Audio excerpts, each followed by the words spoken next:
예, 오늘 환율도 오르고 외국인도 매도하고 뭐 좋은 여건은 아닙니다만 지수가 꽤 많이 밀려갑니다. 지수 한번 확인하겠습니다. 1% 정도 하락을 감지하고 있는데요. 지금 거의 뭐 1.8%일까요? 코스피가 다시 2,400이 무너지는 형국으로 심리질이 취약한 상황인데요. 예, 시황의 해설자들, 오늘은 신한은행 IPS 전략부 윤정석 수석연구원과 시장 상황 점검하겠습니다. 어서 오십시오. 네, 안녕하십니까. 네, 그러게요. 취약한 시장 흐름인데요. 오늘 주제는 이렇게 잡아봤습니다. 종목에 관한 전략도 중요하지만 시장 자체가 여전히 불안하기 때문에 시장이 과연 언제쯤 바닥을 찍을 수 있을까? 이 질문인데요. 2월 FOMC 이후에 75bp 금리를 올리고 조금 불확실성이 해소되는 것 같다가 주가가 다시 밀립니다. 네, 맞습니다. 지금이 바닥 권역일까요? 바닥에 대한 시그널은 어떤 걸 좀 찾아볼 수 있을까요? 먼저 이제 2022년 들어서 좀 나타난 큰 폭의 주가 하락으로 인해서 많은 개인 투자자분들께서 마음고생이 심하신 것 같은데요. 먼저 좀 위로의 말씀을 드리고요. 이제 보통 주식시장에서 첫 바닥 신호라고 하는 것은 이제 캡슐레이션이라고 합니다. 이제 우리말로 표현하면 항복인데요. 투자자들이 수익에 대한 희망을 버리고 이제 주식을 대량 매도하는 그런 상황의 표현입니다. 시장 흐름을 파악하는 데 있어 하나의 도구로서 구글 트렌드 키워드 검색을 좀 자주 해보는 편인데요. 지난 주말에 이제 두 가지 키워드에 대해 검색을 해봤습니다. 하나는 이제 캡슐레이션 스탁이고요. 다른 하나는 패닉 셀링 스탁스입니다. 시청자분들께서도 화면을 통해 이제 준비된 자료를 보고 계실 것 같은데요. 사실 그 결과를 보고 깜짝 놀랐습니다. 이제 캡슐레이션 스탁의 검색량이 2008년 글로벌 금융위기 때나 2020년 팬데믹 때보다 많았습니다. 그리고 이제 패닉 셀링 스탁스의 검색량은 앞서 비교해드렸던 두 시기와 비슷한 수준의 검색량이었습니다. 이게 무엇을 좀 의미할까요? 저는 이제 투자자들 사이에서 바닥을 확인하려는 움직임이 엄청나게 일어나고 있다. 그리고 그림을 자세히 보시면 두 키워드의 검색량이 피크아웃한 모습을 볼 수 있는데요. 심리적으로는 지금 시장 상황이 바닥에 다가가고 있는 것은 아닐까라는 생각이 들었습니다. 물론 이제 이러한 해석에 대해 충분히 반론을 제기할 수 있습니다. 대표적으로 반대매매 매물이 다 나온 것 맞아라는 이야기가 있을 수 있습니다. 저도 지금의 시장 상황이 바닥이냐 아니냐에 대해 자신 있게 얘기하기는 좀 어렵습니다. 지금까지의 주가 하락이 밸류에이션, PER의 하향이었습니다. 그런데 앞으로는 주당 순이익, EPS 하향 조정이 나올 수 있을 것 같은데요. 이것이 추가적인 주식시장의 하락을 이끌 수 있다고 생각을 합니다. 지난주 금요일 기준 S&P 500 지수는 고점 대비 약 24% 하락하였지만 12개월 선행 EPS는 연초 이후 상승하고 있는 모습입니다. 과거 S&P 500 지수가 고점 대비 20% 하락한 시기에는 이후 큰 폭의 EPS 하향 조정이 발생하였는데요. 이제 화면을 통해 이제 6월 FOMC에서 나온 연준의 경제 전망 테이블을 보실 수 있는데요.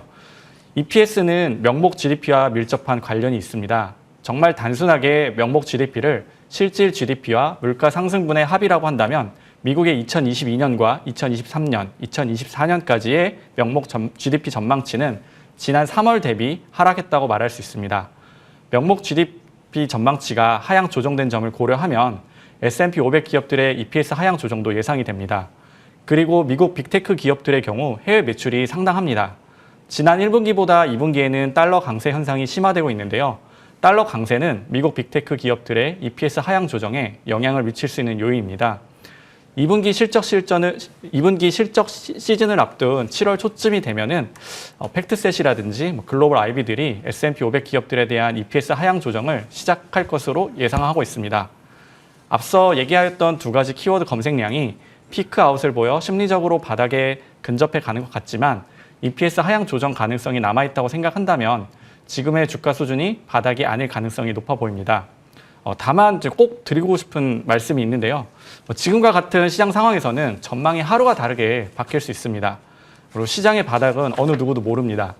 최근 우리나라의 가뭄이 좀 심각한 수준인데요. 우스갯소리로 우리나라 진짜 물 부족 국가다. 주식시장에 하도 많이 물을 타서 더 이상 탈물이 없다라고 하시는 분들이 계시는데요. 현재 코스피 지수의 12개월 선행 PBR은 0.9배 아래로 내려와 있는 상황으로 호흡이 긴 장기 투자자 입장에서는 매력적인 구간에 있는 것도 분명해 보입니다. 기업 펀더멘탈과 성장성에 변함이 없는 종목들에 대해 조금씩 분할 매수해 보는 것은 어떨까 싶습니다.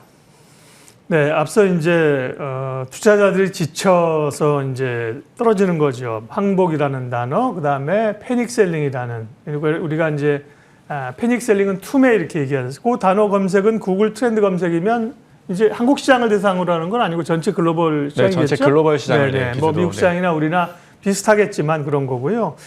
우리 시장도 물론 이익이나 이런 거는 부정적인 건 맞고요. 다만 장기적 관점에서는 매력적 구간이라고 하셨지만 장기적이라는 단어가 이제 걸리는 거죠. 그 장기를 투자자들이 참고 이길 수 있느냐, 네. 수익을 견딜 수 있느냐, 그게 이제 어려운 구간이고요. 좀 더 디테일하게 얘기하도록 하겠습니다. 7월이면 이제 말씀하신 것처럼 기업 실적 시즌입니다. 근데 네, 이제 맞습니다. 1분기는 기업들이 꽤 견뎠는데요. 2분기는 물가 상승이나 이런 게 분명히 영향을 미쳐서 2분기 실적이 상당히 좀 암울하거든요. 근데 특별히 미국 기업들이 실적이 또 중요하니까요. 뭐 미국 기업을 중심으로 2분기 실적 전망은 어떻습니까? 이제 7월 2주차 정도가 되면 네. 미국 기업들의 2분기 실적 발표가 이제 시작될 것인데요. 앞서 이제 미국 S&P 500 기업들의 EPS 하향 조정이 7월 초 정도부터 있을 거라고 이제 말씀을 드렸는데요. 특정 섹터에 대해 뭐 보기보다는 좀 전반적인 매크로 환경을 살펴보는 게 좀 좋을 것 같다는 생각입니다. 그림을 이제 보여주시겠는데요. 예. 지금 이제 보고 계신 그림 같은 경우에는 애틀란타 연은에서 발표하는 GDP Now인데요. 6월 FOMC 직후에 미국의 2분기 실질 GDP 전망치가 0%까지 내려갔습니다. 보통 경제학에서는 두 개 분기 연속 역성장을 하게 되면 기술적 경기 침체에 들어갔다라고 말을 합니다. 미국은 지난 1분기에 전분기 대비 마이너스 1.5% 역성장을 했는데요. 애틀란타 연은 GDP Now를 볼 때 이번 2분기에도 역성장할 가능성이 충분히 있어 보입니다. 그렇게 되면 이제 기술적으로 경기 침체에 빠지게 되는데요. 기술적이라는 말씀을 좀 드리는 이유는 미국 같은 경우에는 전미경제연구소, 이제 NBER이라는 곳이 있는데요. 여기에서 이제 경기 침체 여부를 판단을 합니다. 판단하는 데 있어서 GDP 한 가지만 보고 판단하지 않기 때문에 NBER 기준에서는 GDP가 두 개 분기 연속 역성장을 한다고 하더라도 꼭 경기 침체를 의미하는 것은 아닐 수도 있습니다. 이제 다음 그림 또 보실 텐데요. 지금 보고 계신 이제 그림 같은 경우에는 미국의 실질 잠재 성장률 전망치입니다. 세인트루이스 연은에서 2022년부터 2024년까지의 잠재 성장률을 1.9% 정도로 추정하고 있는데요. 그런데 이제 지난주 연준이 발표한 올해와 내년 미국의 성장률 전망치는 각각 1.7%입니다. 잠재 성장률보다도 낮은 그런 성장률을 기록할 것이란 이야기인데요. 그럼에도 불구하고 이제 파월 연준 의장 같은 경우에는 기자회견을 통해서 여전히 미국 경제의 연착륙을 기대한다라고 답을 했습니다. 시장에서는 연준이 잠재 성장률보다 낮은 성장률 전망치를 제시했음에도 불구하고 파월 의장이 미국 경제가 연착륙할 것이라는 말을 계속해서 하고 있으니 이 부분에 대해서 의구심을 가질 수밖에 없습니다. 결국 시장의 의구심으로 그칠 것이냐 아니면 실제 그렇게 될 것이냐를 지표 혹은 이제 숫자로 확인할 수 있는 시점이 7월에서 8월 사이입니다. 7월 말에 미국의 2분기 GDP 발표가 예정되어 있으며 8월 중순에는 월마트, 타깃과 같은 미국의 소매업체들의 2분기 실적 발표가 있을 예정입니다. 물론 이제 7월에는 뭐 골드만삭스, JP모건과 같은 금융주라든지 애플, 테슬라, 아마존과 같은 빅테크 기업들의 실적 발표도 있습니다. 하지만 시장 하락의 주요 재료인 높은 물가, 연준 긴축 강화, 소비 둔화, 경기 침체 우려로 이어지는 흐름을 감안했을 때 미국의 2분기 GDP와 소매 업체들의 실적을 통해 미국 경제의 70%를 차지하는 좀 소비를 중점적으로 봐야 한다고 생각을 합니다. 그리고 이제 8월 말에는 잭슨홀 미팅이 있는데요. 9월 중순 FOMC까지 또 이어집니다. 조심스럽지만 9월 FOMC를 전후로 시장에 좀 유의미한 변화가 나타나지 않을까라고 생각을 하고 있는데요. 앞서 얘기했던 것처럼 호흡이 긴 장기 투자자 입장에서는 기업 펀더멘탈과 성장성에 변함이 없는 종목들에 대해 지금부터 조금씩 분할 매수해 보시는 것을 좀 추천을 드리고요. 좀 보수적인 투자자 입장이시라 하면은 9월 FOMC까지는 좀 시장 흐름을 지켜보면서 그에 맞춰서 좀 대응하시는 것이 좋아 보입니다. 예, 긴 호흡으로 보면 분명히 시간이 지나고 보면 그때 과했다는 얘기가 나오긴 나올 텐데요. 이제 긴 호흡으로 장기 투자하는 분들이 사실 얼마나 되겠는지 이런 고민인 거죠. 대부분은 이제 모멘텀 트레이딩을 하기 때문에 그런 거고요. 큰 그림을 그려줬지만 죄송하지만 별로 이제 지금은 그게 잘 귀에 안 들어오는. 그리고 이제 8월 말 잭슨홀 미팅 맨날 여름 되면 그 고민했던 것 같습니다. 8월, 9월까지는 투자자들의 시각을 넓히기가 굉장히 좀 어려운. 당장 이제 7월 FOMC가 있고요. 네, 맞습니다. 어쨌든 길게 보지 않고 단기적으로 보면 여전히 조금 보수적으로 볼 필요가 있다는 거죠? 그렇게 네, 정리가 맞습니다. 되죠? 네. 단기적으로는 좀 보수적으로 예. 접근하시는 게 좋을 것 같습니다. 길게 보시면 뭐 기회가 되겠지만 단기적으로는 부담스럽고요. 자, 시장은 그 정도 얘기하고요. 섹터 얘기 몇 개 좀 하도록 하겠습니다. 전반적으로 시장이 위축되어 있는데 국내에서도 그래도 성장성으로 이제 살아있는 주목받는 업체는 2차 전지하고요. 신재생 에너지 이런 쪽인데요. 신재생 에너지에 관한 얘기를 오늘 좀 준비해 오셨습니다. 전망이 어떻습니까? 아, 네. 지난주에 6월 FOMC 결과가 발표되기 전 유럽 중앙은행 ECB의 긴급회의가 있었습니다. 상대적으로 FOMC에 가려 ECB 긴급회의에 대한 좀 시장의 관심이 적었는데요. 저는 ECB 긴급회의에 대한 이야기를 한번 해보겠습니다. 시청자분들 중에서는 이제 신재생 에너지와 관련된 질문을 받았는데 왜 갑자기 ECB 긴급회의에 대한 이야기를 하느냐라고 의아스럽게 좀 생각하실 수도 있는데요. 네. 좀 끝까지 한번 좀 들어보시기를 먼저 부탁을 드리겠습니다. ECB가 이제 6월 통화정책 회의를 통해서 긴축 전환을 선언한 이후에 이탈리아와 그리스의 국채 금리가 급등하는 현상이 나타나는 등 유로존 국가들 내에서 심상치 않은 분위기가 좀 돌았습니다. 이제 화면에 나가고 있는 뭐 좀 그림을 보시면은 이탈리아와 독일 그리고 그리스와 독일 국채 10년물 스프레드가 6월 ECB 통화정책 회의 이후 올라갔다가 긴급 회의에서 이탈리아와 그리스 국채를 산다는 결정이 이제 안정을 찾고 좀 스프레드가 내려오는 모습인데요. 유럽의 현재 경제 상황은 좀 어떻습니까? 경제 전반적인 상황은 미국보다 유럽이 더 안 좋은 상황입니다. 유럽은 미국처럼 원유라든지 천연가스, 농산물이 자체적으로 충분히 생산되지 않으며 러시아 의존도가 상당히 높습니다. 그래서 유럽의 인플레이션 상황이 미국보다 안 좋은 상황인데요. 유럽이 인플레이션을 통제하기 위해서는 미국보다 사실 더 강한 긴축이 필요한 상황입니다. 그런데 이런 상황에서 ECB가 이탈리아와 그리스 국채를 더 산다는 것 자체가 참 아이러니합니다. ECB는 왜 이런 결정을 내린 것일까요?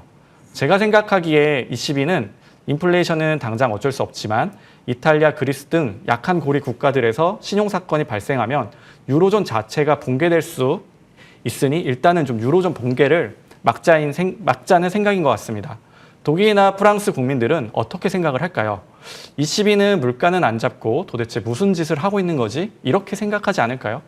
높은 인플레이션은 당장에 먹고 사는 문제와 연결되는 피부에 직접적으로 와닿는 문제이지만 유로존 유지에 대한 거룩한 이야기에 대해 피부로 독일이라든지 프랑스 국민들이 느낄 수 있을까요?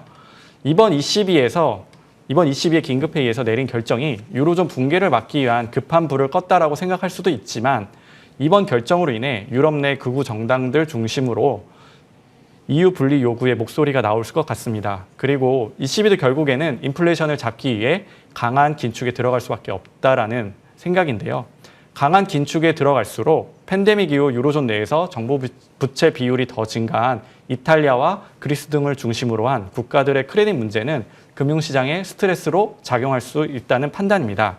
2008년 글로벌 금융위기와 2010년 남유럽 재정위기 여파로 인해 2014년 이후에 신재생 에너지 관련 수요가 급감했던 흐름이 이번에도 재현될 가능성이 충분히 있다고 생각을 합니다. 예. 신재생 에너지로의 방향성에 대해서는 전적으로 동의합니다. 하지만 현재 유럽 경제 상황을 봤을 때 신재생 에너지로의 전환에 대한 속도 조절 이야기가 조금씩 나오지 않을까 싶습니다. 국내 이제 신재생 에너지 관련주들의 주가 흐름은 상당 부분 정책 모멘텀에 의해 움직이는 모습인데요. 신재생 에너지 관련주들의 투자에 있어서 유럽 경제 상황이라든지 이탈리아, 그리스 같은 국가들의 크레딧 문제에 대해 함께 관심을 좀 기울이시면서 투자에 참고하셨으면 합니다. 신재생 에너지 섹터를 얘기해 주셔서 좋은 쪽일 줄 알고 기대를 했었는데 로직은 이런 겁니다. 아까 이제 표 한번 더 보여주시면 유로존에서 이탈리아, 독일, 그리스, 독일의 스프레드가 뭐냐? 독일이 항상 유로존에서 가장 중심되는 좋은 국가니까 이 스프레드가 벌어질수록 여타 유로존의 그 위험이 커진다는 거잖아요. 네, 그렇죠? 맞습니다. 네.